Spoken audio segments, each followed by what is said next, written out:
आज के गणतंत्र दिवस के परेड को देखकर पाकिस्तान को बुरे दिन याद आ जाएंगे। आधे मिनट में आपको दिखाते हैं देश के जवानों का जोश से भर देने वाली खबर।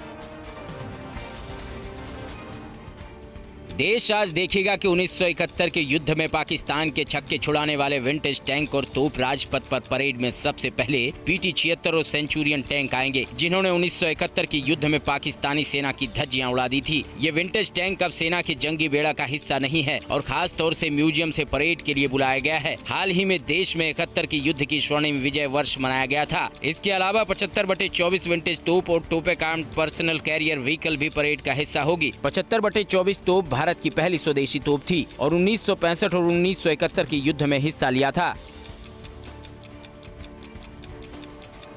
उधर इस बार सेना की वर्दी के बदलते स्वरूप को पूरी तस्वीर दिखने वाली है, जिन्हें देखने के बाद 50 से 70 के दशक की पुरानी यादें ताजा हो जाएंगी।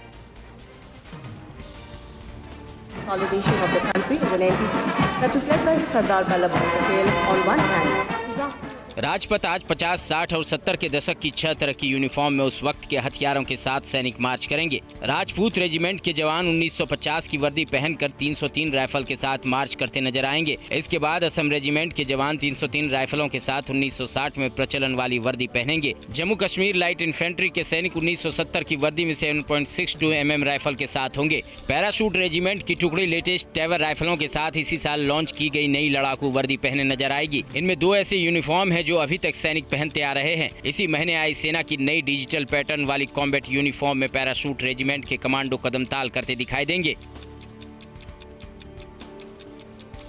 और अब बात करते हैं गणतंत्र दिवस की झांकियों की। दरअसल झांकियों की अगर बात की जाए तो राजपथ पर इस साल कुल 25 झांकियां नजर आने वाली है।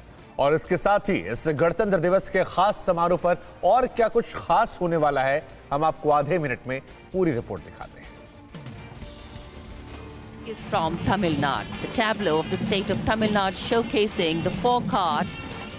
ये झांकियां देश की सांस्कृतिक, पारंपरिक और गौरवशाली विविधता में एकता के प्रतीक हैं। राजपथ पर 73वें गणतंत्र के मौके पर इस बार कुल 25 झांकियां दिखेंगी। इनमें 12 राज्यों और केंद्र शासित प्रदेश के साथ 9 केंद्रीय मंत्रालय और विभाग, 2 DRDO, 1 वायुसेना और 1 नौसेना की झांकी शामिल है।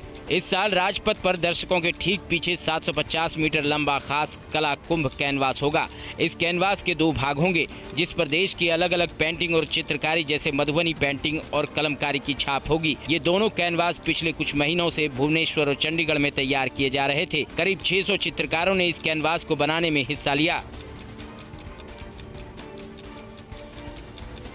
इधर कला कुंभ के पीछे सरकार का उद्देश्य यह है कि देश के गुमनाम नायकों को आप और हम जान सकें, उनके योगदान को हम और आप नमन कर सकें।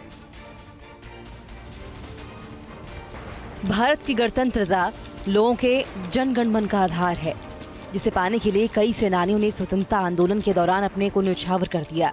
देश प्रेम, त्याग, समर्पण और देशभक्ति के ऐसे पुजारी को देश हमेशा याद रखे जो वक्त के साथ भुला दिया गए हैं। यही प्रयास है कला कुंभ का। इसी के तहत राष्ट्रीय आधुनिक कला संग्रहालय ने कला कुंभ के माध्यम से स्वतंत्रता संग्राम के गुमनाम नायकों के चित्र बनवाए हैं, जिन्हें गणतंत्र दिवस के मौके पर आज राजपथ पर प्रदर्शित किया जाएगा। प्रधानमंत्री नरेंद्र मोदी इसका अवलोकन करेंगे।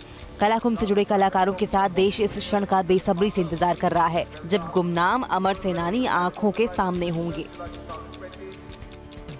कोरोना धर्म नहीं देखता, जात नहीं देखता, अमीर गरीब, ऊंच नीच नहीं देखता। कोरोना सिर्फ मौका देखता है, लेकिन आप उसे मौका मत दीजिए। बस इतना कीजिए, जब कभी दफ्तर से, बाजार से घर लौटिए तो इतना ख्याल जरूर रखिए, कहीं आपके साथ कोरोना आपके घर तो नहीं जा रहा।